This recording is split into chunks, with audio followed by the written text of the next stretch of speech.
Yesaya 8, anak nabi sebagai tanda. Berfirmanlah Tuhan kepadaku, ambillah sebuah batu tulis besar dan tuliskanlah di atasnya dengan tulisan biasa, Maher Shalal Hasbas, maka aku memanggil dua saksi yang dapat dipercaya, yaitu Imam Uria dan Zakaria bin Yeberekhya. Kemudian aku menghampiri istriku, ia mengandung dan melahirkan seorang anak laki-laki. Lalu berfirmanlah Tuhan kepadaku, namailah dia Maher Shalal Hasbas, sebab sebelum anak itu tahu memanggil bapa ibu, maka kekayaan Damsyik dan jarahan Samaria akan diangkut ke depan Raja Asyur. Penyerbuan Asyur ke Yehuda. Tuhan melanjutkan lagi firman-Nya kepadaku, oleh karena bangsa ini telah menolak air Shiloah yang mengalir lamban dan telah tawar hati terhadap Rezin dan anak Remalia, sebab itu sesungguhnya Tuhan akan membuat air sungai Efrat yang kuat dan besar meluap-luap atas mereka, yaitu Raja Asyur dengan segala kemuliaannya. Air ini akan meluap melampaui segenap salurannya dan akan mengalir melampaui segenap tebingnya, serta menerobos masuk ke Yehuda ibarat banjir yang meluap-luap hingga sampai ke leher, dan sayap-sayapnya yang dikembangkan akan menutup seantero negerimu, ya Immanuel. Ketahuilah hai bangsa-bangsa dan terkejutlah, perhatikanlah ya segala pelosok bumi, berikat pingganglah dan terkejutlah, berikat pingganglah dan terkejutlah.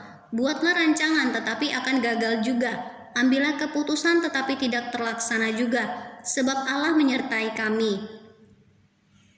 Yesaya terpaksa bersembunyi. Sebab beginilah firman Tuhan kepadaku, ketika tangannya menguasai aku dan ketika ia memperingatkan aku supaya jangan mengikuti tingkah laku bangsa ini, jangan sebut persepakatan segala apa yang disebut bangsa ini, persepakatan dan apa yang mereka takuti, dan janganlah kamu takuti dan janganlah gentar melihatnya. Tetapi Tuhan semesta alam, dialah yang harus kamu akui sebagai yang kudus. Kepadanya lah harus kamu takut dan terhadap dialah harus kamu gentar. Ia akan menjadi tempat kudus, tetapi juga menjadi batu sentuhan dan batu sandungan bagi kedua kaum Israel itu, serta menjadi jerat dan perangkap bagi penduduk Yerusalem. Dan banyak di antara mereka akan tersandung, jatuh dan luka parah, tertangkap dan tertawan. Aku harus menyimpan kesaksian ini dan memeteraikan pengajaran ini di antara murid-muridku, dan aku hendak menanti-nantikan Tuhan yang menyembunyikan wajahnya terhadap kaum keturunan Yakub. Aku hendak mengharapkan Dia.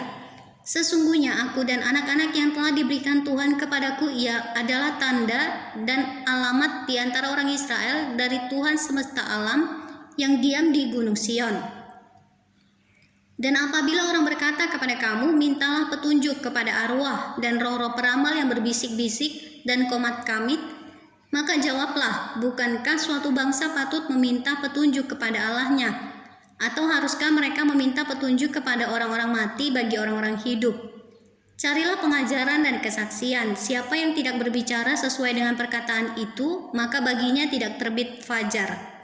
Mereka akan lalu lalang di negeri itu, melarat dan lapar. Dan apabila mereka lapar, mereka akan gusar dan akan mengutuk rajanya dan Allahnya.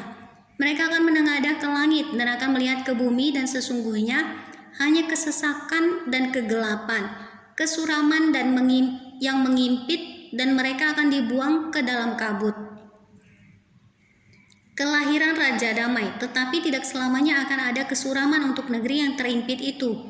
Kalau dahulu Tuhan merendahkan tanah Zebulon dan tanah Naftali, maka di kemudian hari Ia akan memuliakan jalan ke laut, daerah seberang sungai Yordan, wilayah bangsa-bangsa lain.